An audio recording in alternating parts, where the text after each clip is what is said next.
Okay, so let's try to determine if a couple of events are physical or chemical changes. Okay, first let's define a chemical change. And a chemical change is going to be any time bonds are broken.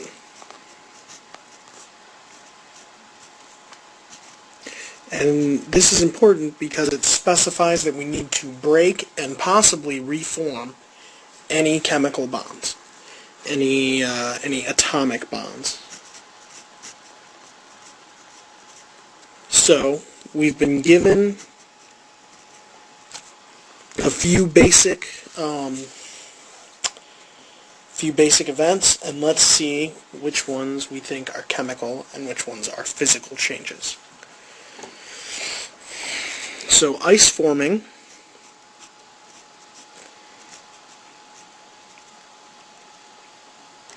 is really just water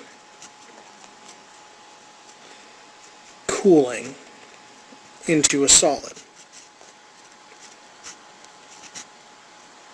So that's just going to be a physical change. We're just changing the water from liquid to solid.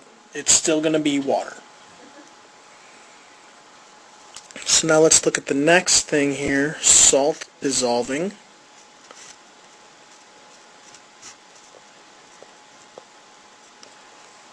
And this is really bond breaking, because we're going to take a salt like table salt, which is just sodium chloride, and it's going to become, by being put in water, that's what this section here indicates, it's going to become sodium and chloride ions. And see, we've broken this bond between the sodium and the chloride to have them separate, floating around in solution. Okay, so now let's look at gasoline burning. This is a great example of a lot of good indicators for a reaction, right? When gasoline burns, there's going to be light, there's going to be heat, and there's going to be smoke. All three of those are indicators of bonds breaking.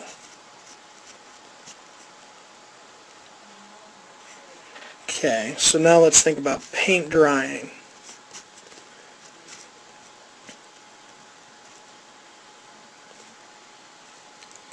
When paint's drying, the liquid is really just evaporating out of it. So you have a paint in a solution, and the solvent just evaporates out.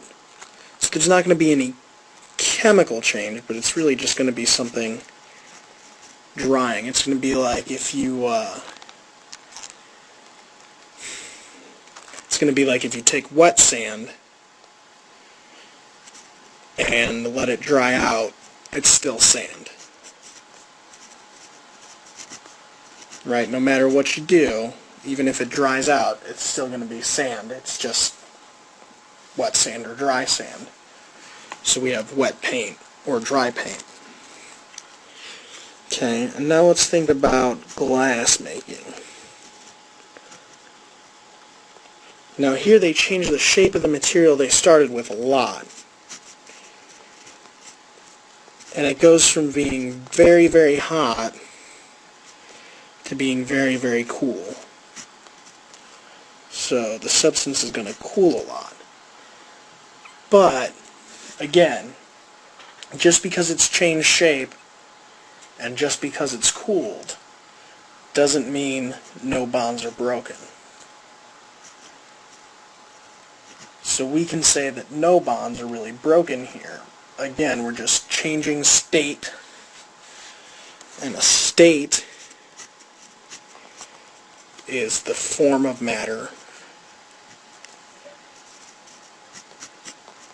and that's like solid, liquid, or gas.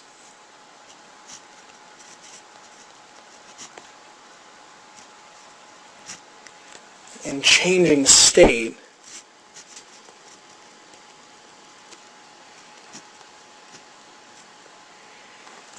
is really only a physical change, because chemically it still has the same properties, the same makeup. So now that we've taken some time to think about all of these, let's go back to the top of the page and classify them.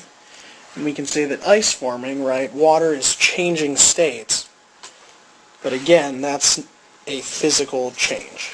So ice forming is just physical. Now salt dissolving, right, we saw that it broke this bond. There's bond breaking.